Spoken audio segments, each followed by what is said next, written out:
What's up, Internet? This is Rambling Josh, and you're watching another episode of Let's Play Ogre Battle 64. Today we continue ripping apart the Auderva Heights. And I'm going to send Speedhatch up here to take on this Bolmaukan. And we're going to use our Valkyries to take on the Black Knight. Which is actually a little bit of a scary proposition, just because Black Knights are kind of badass, and Valkyries are kind of not so much. That's actually not a terrible unit. Yay, S-Talk? I don't much care for the S-Talk.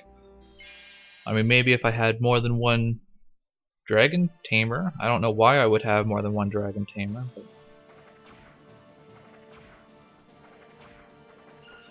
Combo attack!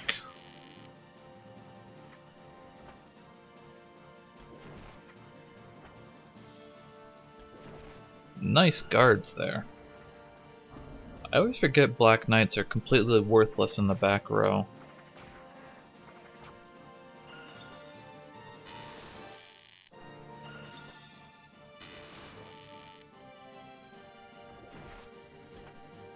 Well, that could have gone worse. The only one...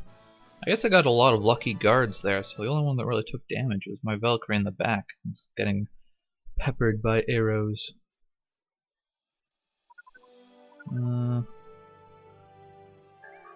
Ooh, scale armor. Catching that Black Knight is going to be rather problematic. Let's have you run away a little bit for the time being. Let's see what happens if I go kind of around like this.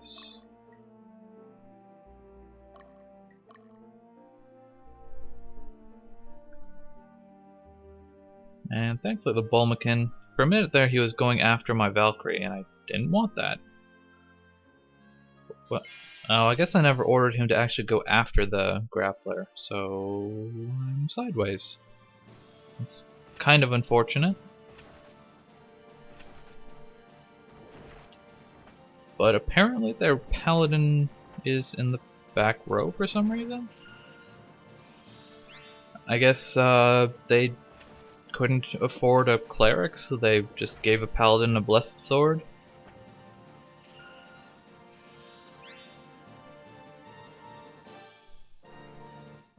I don't know why, but it seems kind of weird that they wouldn't just make the paladin the leader. I mean, usually the master class unit is the leader. Okay. Oh geez, you're quite fatigued.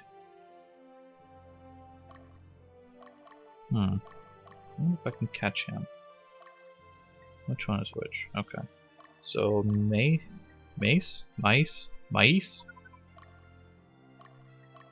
Let's just stand here and see if I can like chase him to the other side of the stronghold.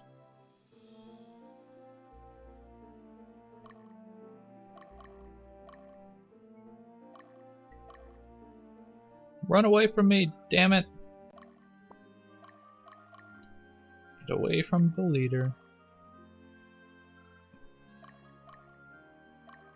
Seems to be sort of working, slowly. Ah, she's a little close to that leader.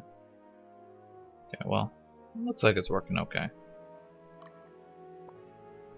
Before I send anyone in, I probably want to chase that guy a little bit further away. Just so that I don't accidentally chase him back up to the leader once I start going for the grappler. Okay. Now just go for Mace. And you go for Cloud. The grappler was named Cloud. Okay then. Good. Their formation was all switched about, so now the archers are on the left side, so they can't even hit the guy that they, or I suppose the girl that they weakened up last time.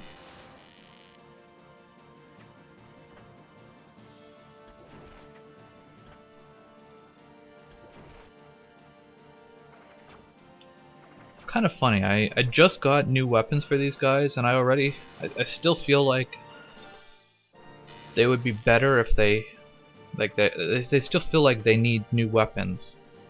It's just kind of strange.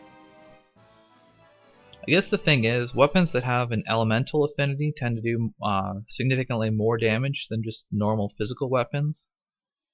Just because it kind of, I don't know if it pierces physical defense, but like, if you've been watching, anytime I use that unit, the Valkyrie in the middle with the Earth Javelin will do like 30 damage, and the Valkyries beside them with the Boulder Spears will only do like 20, if that. Why did you all of a sudden randomly turn around sideways? Are you stupid or something? At least those knights are all guaranteed to hit the paladin.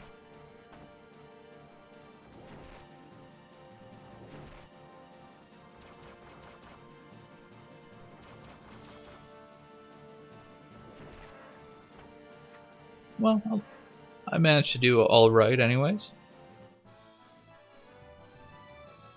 Is Speedhatch getting like over leveled or something? Because he doesn't seem to be getting much experience these days.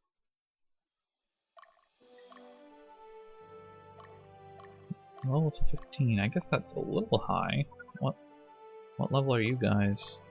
Level 13, level 12. I guess that might explain it.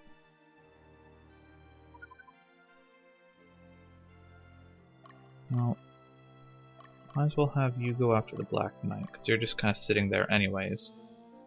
In the meantime, let's move Magnus into the killing position.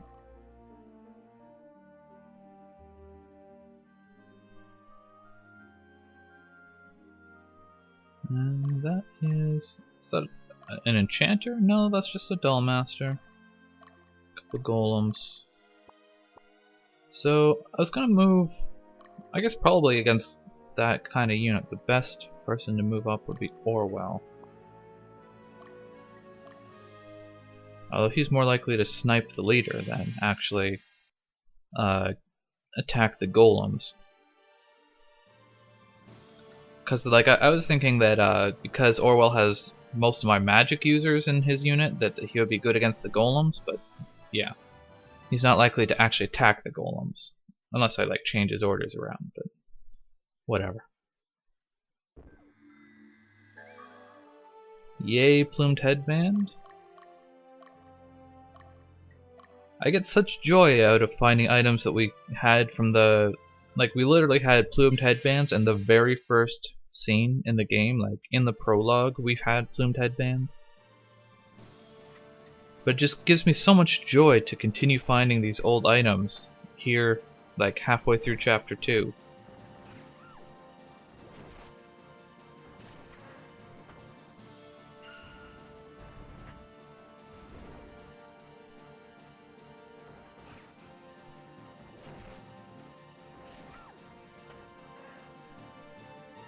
Well, this unit's not doing too bad anymore. I mean, for whatever reason, their damage output still feels kinda low. I mean, even that knight seems to be doing less damage than my other knights. But I guess it's not a huge deal.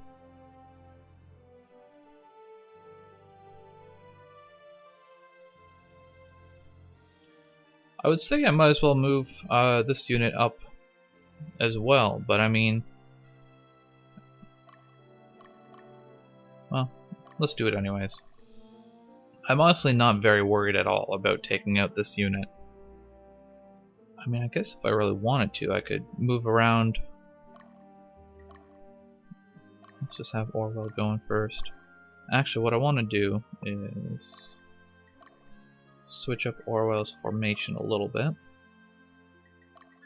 Move my other wizard over. That way both wizards can hit the leader.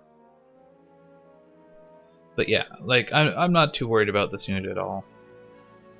And apparently he's facing away by default. So, as if this unit was unimpressive enough. Slaves like your golems. And that golem in the back right there is actually a stone golem, which is kind of strange because like it's it's an advanced form of a golem, but at the same time, like, golems don't work quite the same way as other non-human characters work. Like, they don't advance purely based on stats. They need a specific set of stats to be able to advance to the next form, but there's very specific requirements that they need. So they need to fulfill those requirements, but while they have the appropriate stats. So in the case of golems, that one that you saw in the back there is a stone golem. And to get a stone golem, what you have to do is you have to have, like I said, a golem with the appropriate stats. But then your golem has to get hit by an attack that causes the stone status effect, which there really aren't a whole lot of those ever anywhere. So, you know, good luck having that actually happen. And then the most advanced form of golem is a boulder golem. And to get those, your golem has to get hit by a fire-wind combination attack, because enemies use combo attacks so often. The best thing about it is, if you have a boulder golem that gets hit by a petrification attack, it'll turn back into a stone golem. So that's always fun. That whole fiasco is just another part of the reason why I don't care for golems anymore. But anyways, for that battle we get a fool that I will never use.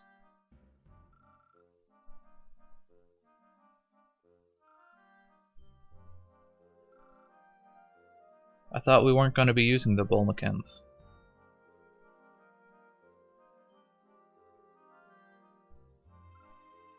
But, you know, if you don't want to fight, you really don't have to.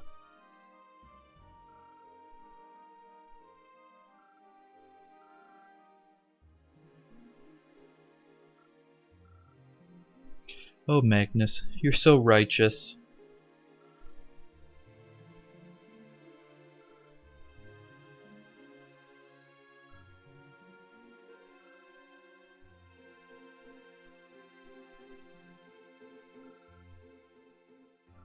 It's like Magnus is so conflicted for himself, it's like other people don't even know how to take what he's saying.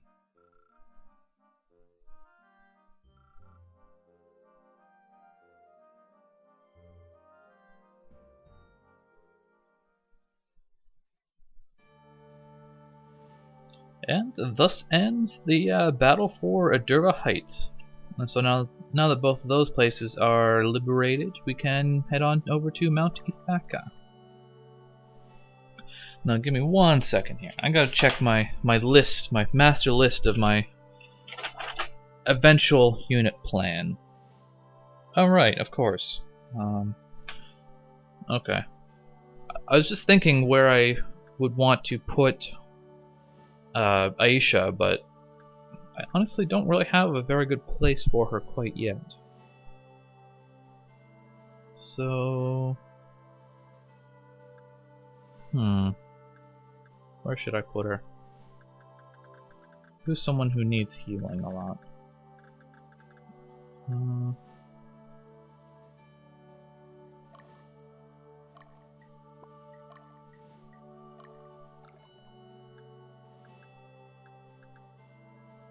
I really don't know. I mean, I guess I'll go put her in that unit. I guess the problem with this here is that at this point I really don't have enough characters to, like, Aisha, her eventual place where I want to put her is in a unit that doesn't exist yet, basically. So I don't really have enough people to form that unit. So I just have to kind of insert her into another unit in the interim. Although my unit of 5 females is now complete anyways. And Aisha is, in fact, a priest. Although I think that she might be... Oh no, she can change classes. Huh. I didn't think she could. But, I don't want her to change classes. Okay, let's look at the list class, see if we got anything new. Paladins! Ah. Oh man. This unit just got so good.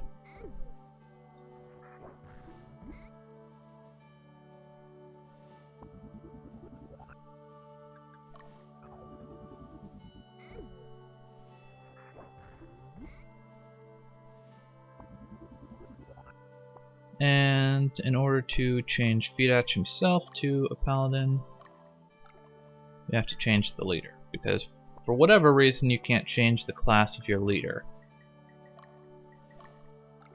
I really don't know why. That's really inconvenient. That's just the way it is, though.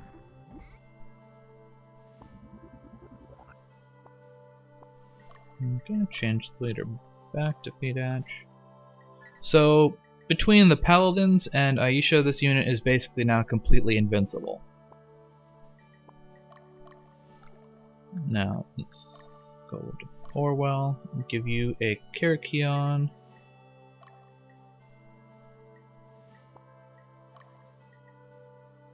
Huh, I could give him a Valiant Mantle. I'm not going to, because a Valiant Mantle is terrible for spellcasters, but I could if I wanted to. Well, Book of Bane does slightly increase your intelligence or intellect or whatever you want to call it, so I might as well go with that. So now, I'm pretty sure Bane Wind is a combination attack you can do. I believe that gives you Infest. Let's see, I can go with Wind Bane or Bane Fire. Bane Fire sounds more fun. And I think I'm gonna change that formation ever so slightly, just so Orwell is in the middle instead of the other guy.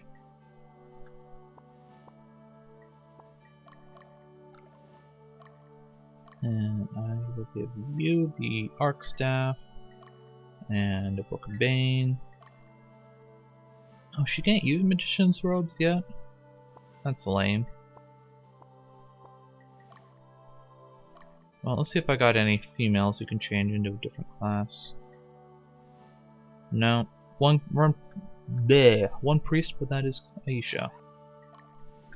So, that is going to be it for today on Let's Play Ogre Battle 64. Catch you later.